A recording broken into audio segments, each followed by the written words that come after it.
বিবাহযোগ্য কন্যা রেখে মা বিয়ে করলেন ৮০ বছরের এক বৃদ্ধকে। শুনতে আশ্চর্য লাগলেও সম্প্রতি এমনই একটা ঘটনা ঘটেছে। আমরা এসেছি সেই ঘটনার বিস্তারিত জানতে। চলুন আমরা বিস্তারিত তাদের মুখ থেকেই শুনি। প্রথমে মায়ের কাছে জিজ্ঞাসা করব, আপনি কেন বিবাহযোগ্য একটি কন্যা রেখে নিজে বিয়ে করলেন? কারণ মেয়েকে বিয়ে দিতে তো অনেক টাকা পয়সা লাগবে, আর আমার মনে করে স্বামী মারা গেছে 9 বছর হয়। পাড়া প্রতিবেশী অনেক ধরনের অনেক কথাবার্তা বলে। তো ভাইয়ের তো বউ নেই, বউ মারা গেছে।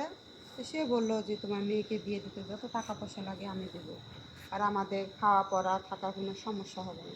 সেই জন্য চিন্তা ভাবনা করলাম যে মানুষের বাড়িতে আর কতদিন কাজকাম করে চলবে, আর আমার তো সেরকম টাকা পয়সাও নাই যে মেয়েটা বিয়ে দিতেও পারবো না। এর লেগে মেয়ে বিয়ে দেওয়ার জন্য, নিজে ভালো থাকার জন্য ভাইকে আমি বিয়ে করছি। জি, ধন্যবাদ। আপনার কাছে জানতে চাই, আপনার মার যে কথা, এটা কি সঠিক মনে হয়েছে কিনা, অথবা আপনার কাছে কি মনে হয় এর কি অর্থ বা কি স্বার্থ, একটু বলবেন?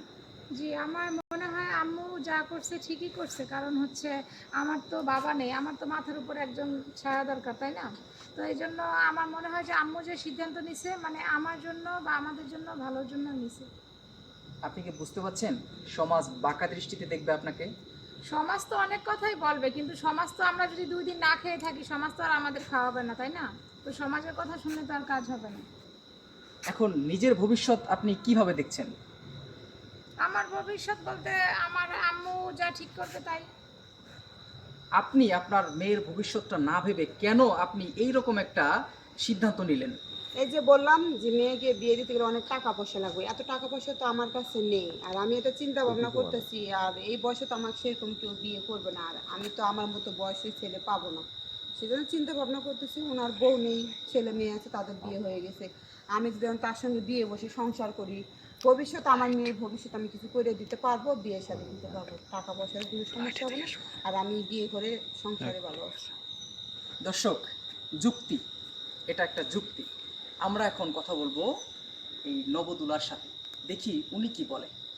ভাইয়া, আপনি এই যে এই বয়সে এসে একটি বিয়ে করছেন, তাও এরকম যুবতী একটা মেয়ে সহ, উনি যা বলল, আপনি কি এর সাথে একমত কিনা, অথবা আপনি এই বিষয়টা কিভাবে দেখছেন, আমরা একটু আপনার সাথে কথা বলে বিস্তারিত জানতে চাই। হ্যাঁ, আমি এই বিষয়ে দেখতেছি কীভাবে, মানে আমার মেয়ে নেই, আমার মেয়ে নাই, আমার ছেলে আছে, তারা বিয়ে থাওয়া করছে, কোনো সমস্যা নাই। কিন্তু আমার মেয়ে নাই, আমি মেয়ে পাইছি, আমি বউ পাইছি, এই জন্য আমি এর বিয়ে করেছি। আর ও যা বলছে সব সত্য কথা, মানে ওর মেয়েরা দেখার মতো কেউ নাই। আমি ওর মেয়েকে দেখবো বা বিয়ে থাবা দিতে দেবো, যা কিছু করার দরকার সব কিছু করবো। আচ্ছা, আমাদের সমাজ, আপনি জানেন যে এই সমস্ত ঘটনাগুলোকে বাঁকা দৃষ্টিতে দেখে। অনেক ধরনের মানুষ কিন্তু অনেক রকম কমেন্ট করতে পারে।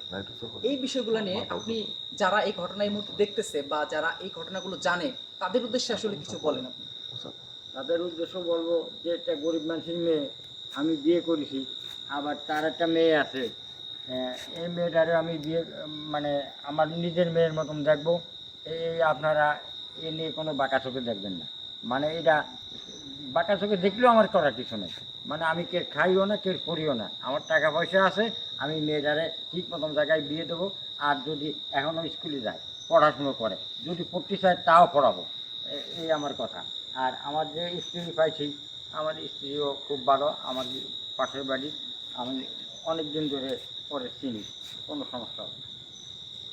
আপনার হাজবেন্ড কতদিন যাবত মারা গেছে? 9 বছর। 9 বছর? জি এই 9 বছর পরে এসে আপনার মনে হলো যে আপনার বিয়ে করা দরকার? ভাই, আমার ভালো লাগছে, আমি করছি। এখন পাড়া প্রতিবেশী মানে পিছন দিক থেকে কী বলে ওটা আমার দেখার বিষয় না। আমার ভালো লাগছে, যেটা মনে হচ্ছে আমি এটাই করছি।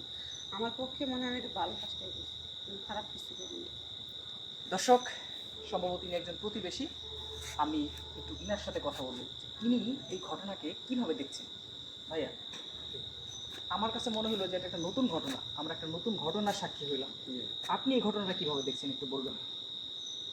এই ঘটনাটা বলতে গেলে যদি তার ভালো লাগে, তা আমাদের ভালো।